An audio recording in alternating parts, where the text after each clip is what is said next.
नमस्कार, बहुत बहुत स्वागत आपका अनादि टीवी पर। मैं हूं आपके साथ पारुल। नए साल का आगाज होने जा रहा है। नए साल में हम दस्तक देने जा रहे हैं और 2025 हमारे लिए क्या लेकर आने वाला है, ये जानने की उत्सुकता सभी में है। 2025 में आपके लिए क्या अच्छा हो सकता है? आप क्या ऐसा करें कि आपके ग्रह कुछ अच्छे हो जाएं या कुछ गड़बड़ है तो उसे दुरुस्त किया जा सके। बहुत सारी ऐसी चीजें होती हैं जो राशि अनुसार होती हैं और जैसे साल बदलता है कुछ अच्छी चीजें भी होती हैं, लेकिन कई बार ऐसा भी होता है कि जिनका सब कुछ अच्छा चल रहा हो उनकी जिंदगी में भी कुछ गड़बड़ियां हो सकती हैं। फिर रिश्तों में हो, व्यापार में हो, कुछ भी हो सकता है। लेकिन वो सब अच्छा कैसे हो सकता है, ये हम जानने की कोशिश करते हैं राशि अनुसार। यानी नए साल में आपकी राशि क्या कह रही है, आपके राशि के ग्रह नक्षत्र कैसे हैं, ये जानने की हम कोशिश करेंगे। हमारे साथ मौजूद हैं पंडित विनोद गौतम जी। पंडित जी, बहुत बहुत स्वागत करती हूँ आपका अनादि टीवी पर। पंडित जी हमारे साथ मौजूद है। पंडित जी से हम राशियों के बारे में भी जानेंगे, लेकिन चूंकि पंडित जी सनातन धर्म में भी नया साल हम दूसरे हिसाब से मनाते हैं, पंचांग के हिसाब से मनाते हैं, और ये नया साल भी हम मनाते हैं। और इस साल के बाद जो 2025 का कैलेंडर शुरू हो जाएगा, उसके अनुसार भी राशियों में बहुत महत्वता होता है कि हम जानें कि क्या कुछ बदलाव होने वाला है। अलग अलग राशियों के बारे में खुद भी जानना चाहते हैं। कोई अगर मेष राशि का, तो वो ये भी जानना चाहता है कि उसके घर में जो और लोग हैं वो अलग अलग राशि के हैं। कोई कुंभ का होगा, कोई मीन का होगा, तो उनके बारे में भी वो बैठे हुए हैं, क्योंकि अब कार्यक्रम के बारे में उन्हें जानकारी मिल चुकी है। तो हमारे दर्शकों को बताइए पंडित जी कि मेष राशि के जातकों के लिए कैसा होने वाला है 2025 नववर्ष। ग्रह राज्यम प्रयक्षामि ग्रह राज्यम हरिण च। ग्रह ही राज्य देते हैं और ग्रह ही राज्य का हरण कर लेते हैं। ग्रह गोचरीय व्यवस्था के अनुसार 2025 ईस्वी का उदय कन्या लग्न में होगा। ऐसे में कुछ 2025 ईस्वी में बदलाव देखे जा सकते हैं। ग्रहों की स्थिति अगर देखी जाए तो 3-4 बड़े बड़े ग्रह राशि परिवर्तन करेंगे इस बार। पंचांग भेद के कारण, चूंकि मई में ये सभी ग्रह परिवर्तन कर रहे हैं, लेकिन पंचांग भेद में समय अलग अलग स्थितियों में वर्णित है। लगभग 4 मई को शनि का राशि परिवर्तन होगा और 16 तारीख को भी गुरु का राशि परिवर्तन होगा, राहु का परिवर्तन होगा, केतु का राशि परिवर्तन होगा। ऐसे में इन सभी परिवर्तन से 12 राशियों में 12 राशियों में जो प्रभाव देखे जा सकते हैं, वो प्रभाव निश्चित तौर पर एक बदलावपूर्ण स्थिति लिए हुए हैं और एक बदलाव वाला वर्ष मान रहे हैं। बदलाव वाला वर्ष इसलिए बन रहा है क्योंकि ग्रहों का बदलाव हो रहा है, राशि परिवर्तित कर रहे हैं। तो ऐसे में देखा जाए तो जो मकर राशि है या जिनके ऊपर 7.5 शनि का प्रभाव था और 2.5 शनि का प्रभाव था, ऐसी राशियां अपने प्रभाव से मुक्त हो रही हैं। देखा जाए तो मकर, कुंभ और मीन राशि वाले शनि की 7.5 के प्रभाव में थे। ये ऐसी स्थिति में मकर राशि वालों को शनि छोड़ देंगे और मेष राशि वालों के ऊपर शनि की 7.5 प्रारंभ हो जाएगी। ऐसे में ये 3 राशियां 2025 ईस्वी में लगभग मई के बाद से शनि के 7.5 के प्रभाव से प्रभावित होंगी। इसी प्रकार 2.5 का प्रभाव सिंह राशि पर और धनु राशि पर पड़ेगा। ये 2.5 साल भी ये राशियां शनि के प्रभाव में रहेंगी। देखा जाए तो जो कर्क राशि और वृश्चिक राशि में 2.5 शनि का प्रभाव चल रहा था, वो समाप्त होगा। ऐसे में 3 राशियां शनि से प्रभावित होंगी और 3 राशियां शनि के प्रभाव से मुक्त होंगी। अब शनि चूंकि अखंड ब्रह्मांड का सर्वोच्च न्यायाधीश है, बड़ा ग्रह है, ये राशि परिवर्तन कर रहा है, गुरु भी राशि परिवर्तन कर रहे हैं और राहु केतु भी राशि परिवर्तन कर रहे हैं। ऐसे में ये चूंकि बदलाव वाला वर्ष है, तो राशियों में बदलाव और अनेक राशियों में अलग अलग प्रभाव तो निश्चित तौर पर देखने को मिलेंगे। साथ ही राजनीतिक प्रभाव भी देखने को मिलेंगे, धार्मिक प्रभाव भी देखने को मिलेंगे और आर्थिक और देखा जाए तो निश्चित तौर पर हमारे धार्मिक प्रभाव भी चरम पर होंगे। तो ऐसे में चूंकि शनि धर्म की राशि में ही जा रहे हैं, तो निश्चित तौर पर राशियों में प्रभाव देखने को मिलेंगे। बिल्कुल, तो अलग अलग राशियों में इस बार काफ़ी प्रभाव देखने को मिलेंगे, या फिर हम यूँ कहें कि परिवर्तन भी देखने को मिलेंगे। पंडित जी ने जैसे कहा कि धर्म की राशि के बारे में भी कुछ चीज़ें वो जिक्र कर रहे थे, और इसी के साथ में कुछ जो हाल ही की धर्म से जुड़ी हुई घटनाएं हैं पंडित जी, उनका भी जिक्र कर लेती हूँ। पिछले साल भी हमने देखा कि कई ऐसी अच्छी जगहों पर लोग गए जहाँ सत्संग था या कथाएँ थी, वहाँ पर भी दुर्घटनाएं हुई। और आने वाले समय पर उत्तर प्रदेश प्रयागराज में महाकुंभ भी है, तो आपने धर्म से जुड़ी हुई घटनाओं का भी जिक्र किया कि कुछ चीजें परिवर्तन हो सकता है, लेकिन महाकुंभ बहुत बड़ा है, बहुत बड़ा आयोजन है। आपको क्या लगता है इस दृष्टि से 2025 में हम कुछ अच्छा होते हुए देखेंगे?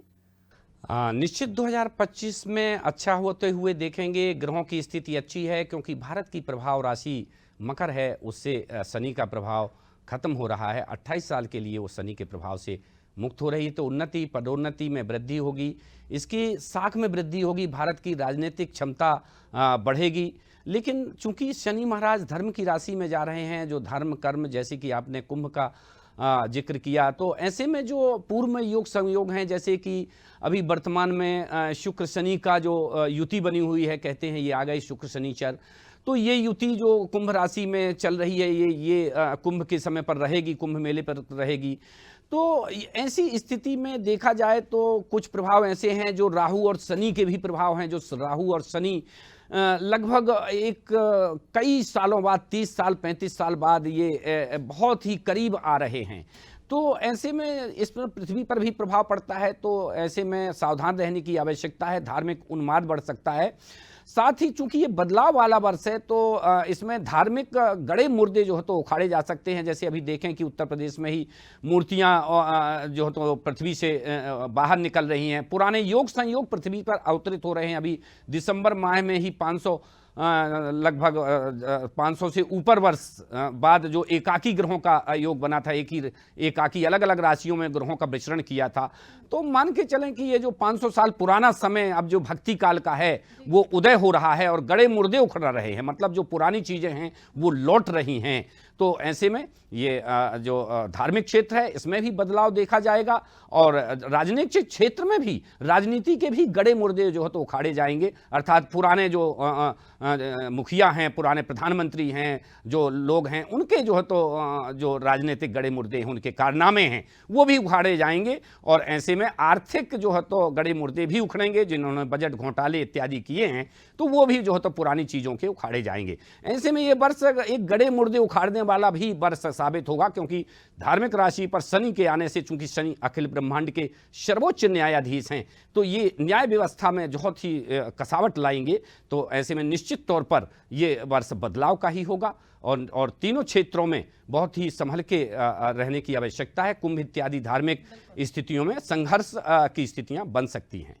मनीष जी, आपने 3 राशियों का जिक्र किया, जिसमें मेष राशि का भी आपने जिक्र किया, जो जिनको शनि अब घेर लेंगे, तो उनके लिए आप क्या बताना चाहेंगे? क्योंकि आप सुन रहे हैं 2025 से पहले ही आपने उनको थोड़ा सा परेशान कर दिया है, तो वो क्या कर सकते हैं? अब क्या उपाय वो करें ताकि जो शनि है उनके शांत रहें?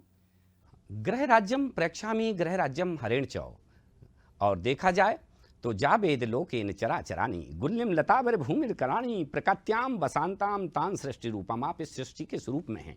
ये ऊपरी आवरण इत्यादि को छोड़ें, जो आपका ऊपरी आवरण है इसको आप हटाएं, वस्त्र इन रत्न इत्यादि पर ध्यान ना दे करके और अपने कर्म पर ध्यान दें। भाग्य की स्थिति तो बाद में होती है, कर्म की स्थिति पहले होती है, इसलिए कर्म पर ध्यान दें। अगर आप मेष राशि वालों की बात करते हैं तो सबसे पहले मेष राशि का ही भविष्य जान लेते हैं। मेष राशि के जो स्वामी हैं वो मंगल हैं, वर्तमान समय पर अपनी कर्क राशि में नीच स्थिति में चल रहे हैं।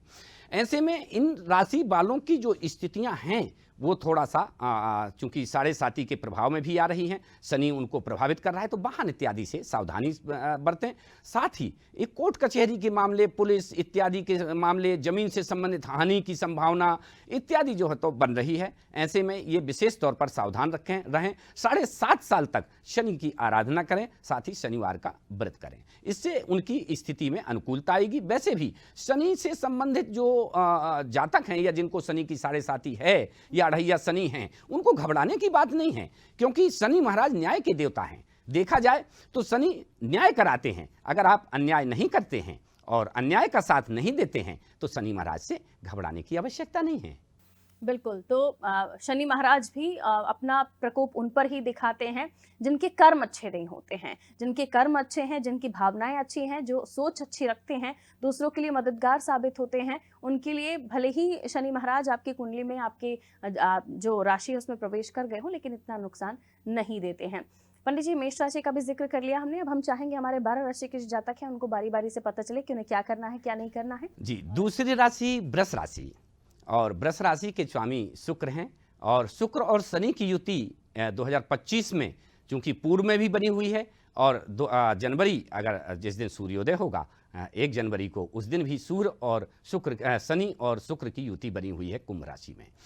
तो ऐसे में ये राशि बहुत बलवान हो रही है। वृष राशि के लिए बहुत अच्छी स्थितियां बन रही हैं, किसी भी प्रकार का कोई ग्रह का प्रकोप या अन्य स्थितियां नहीं बन रही हैं, बल्कि जो वृष राशि पर गुरु का थोड़ा सा प्रभाव था, हस्तक्षेप था, वो इस साल समाप्त हो जाएगा, क्योंकि गुरु का राशि परिवर्तन होगा, वृष राशि से मिथुन राशि में चले जाएंगे। तो इनके लिए बहुत अच्छी स्थितियां हैं। निश्चित तौर पर जो वृष राशि के जो जातक हैं या जो शिक्षा से संबंधित कार्य कर रहे हैं या प्रतियोगी परीक्षाएं दे रहे हैं, वो थोड़ा सा अगर थोड़ा अपने कार्यों में निश्चित तौर पर उच्चता लाएं या थोड़ा सा तेजी ला दें, तो निश्चित तौर पर सफलता उनको इस साल प्राप्त हो जाएगी।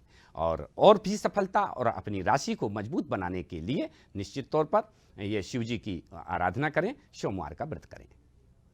चलिए, तो वृषभ राशि के बाद बारी आती है मिथुन राशि के जातकों की। मिथुन राशि के जातकों के लिए नया साल यानी 2025 नववर्ष कैसा होने वाला है, आपको क्या ध्यान रखना है, क्या नहीं करना है, इन बातों को लेकर मैं पंडित जी की तरफ जा रही हूँ। पंडित जी, आपसे जानना चाहूंगी, मिथुन राशि के जातक बड़ी बेसब्री से इंतजार कर रहे हैं। तीसरी राशि मिथुन राशि होती है और मिथुन राशि के स्वामी बुध हैं, ये व्यापारिक देवता हैं। अगर आप व्यापारिक वर्ग हैं तो निश्चित तौर पर मिथुन राशि इस वर्ष आपको लाभ प्रदान कर रही है।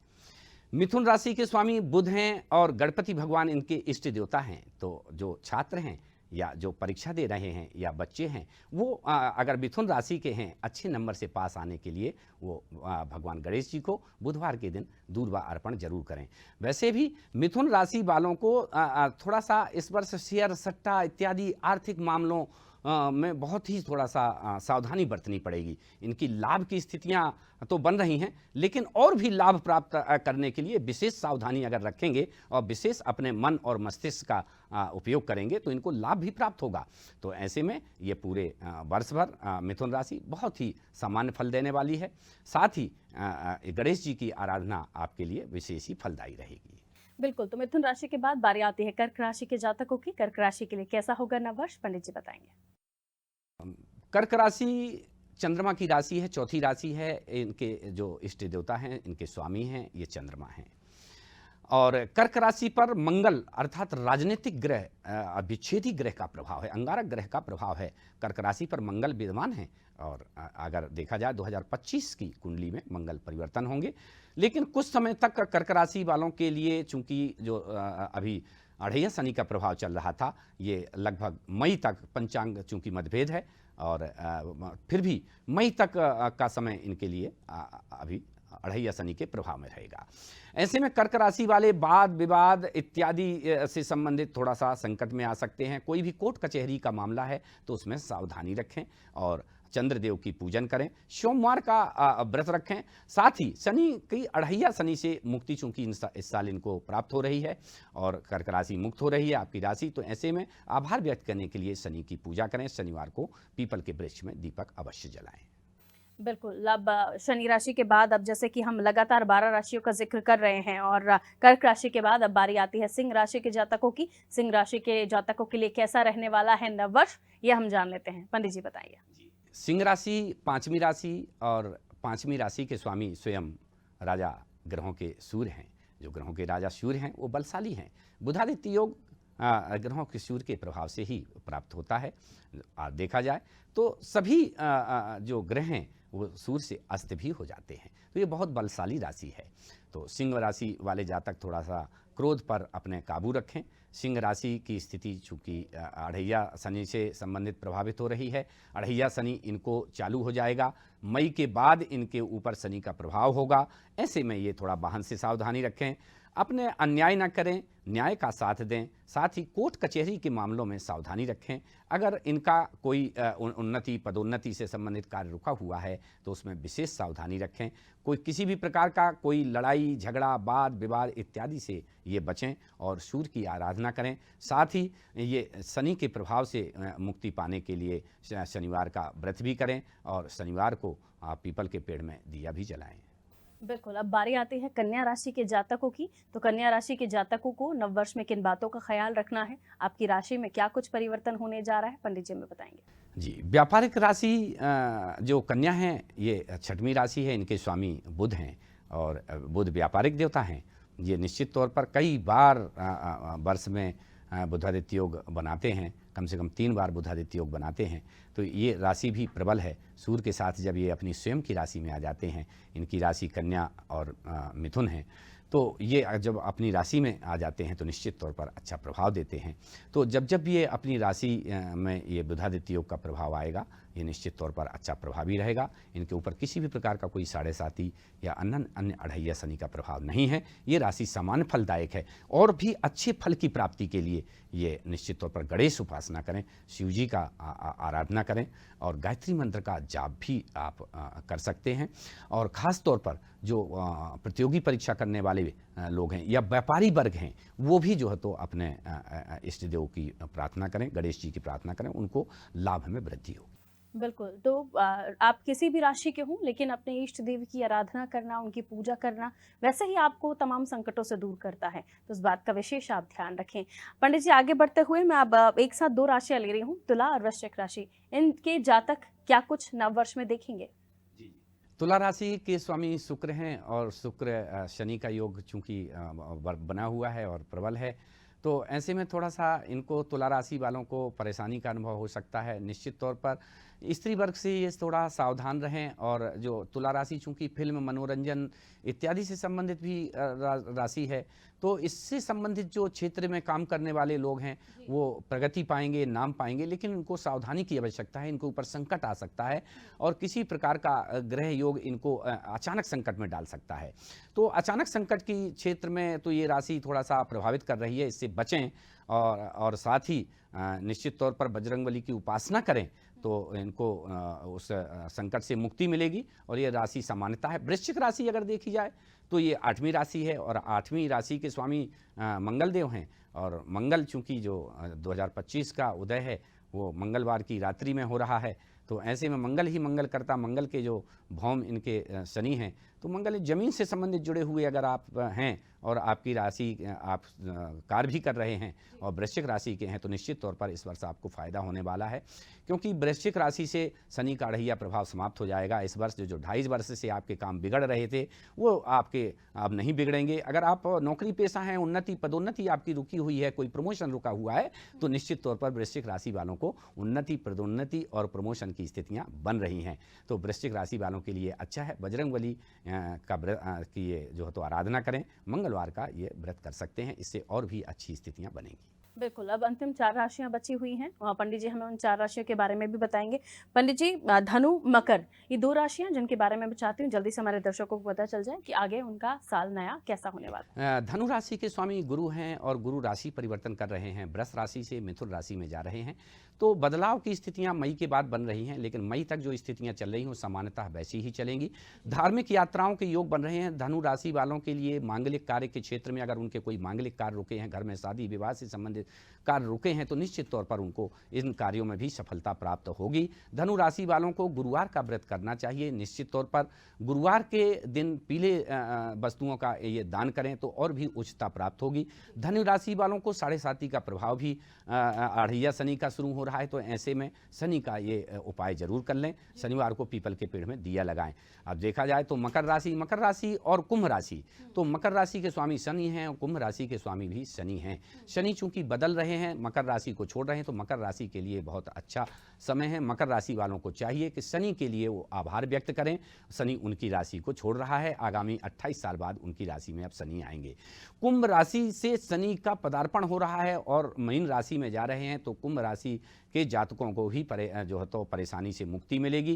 कहते हैं कि शनि जाते जाते कुछ ना कुछ दे के जाते हैं, ऐसा नियम है। तो निश्चित तौर पर कुंभ राशि वालों को भी कुछ ना कुछ पद प्रतिष्ठा, मान सम्मान की प्राप्ति करा के ही जाएंगे। और निश्चित तौर पर आभार व्यक्त करें, शनि महाराज का वो उपासना करें और शनिदेव को पीपल के पेड़ में दीपक जलाएं। अंतिम राशि है हमारी मीन। और मीन राशि के बारे में अगर जानें तो मीन राशि के स्वामी गुरु हैं। गुरु का राशि परिवर्तन होगा, साथ में राहु का राशि परिवर्तन होगा, शनि का राशि परिवर्तन होगा। तो बदलाव तो मई के बाद देखने को मिलेंगे। लेकिन जो मीन राशि है ये धर्म की राशि है। अगर आप धर्म कर्म से संबंधित, सामाजिकता से संबंधित, सोसाइटी संस्थान से संबंधित कार्य करते हैं तो निश्चित तौर पर आपको अगर आपके साथ न्याय नहीं हो रहा है तो न्याय होगा। क्योंकि अखंड ब्रह्मांड के सर्वोच्च न्यायाधीश जो शनि महाराज हैं वो न्याय की राशि में विराजमान होने जा रहे हैं।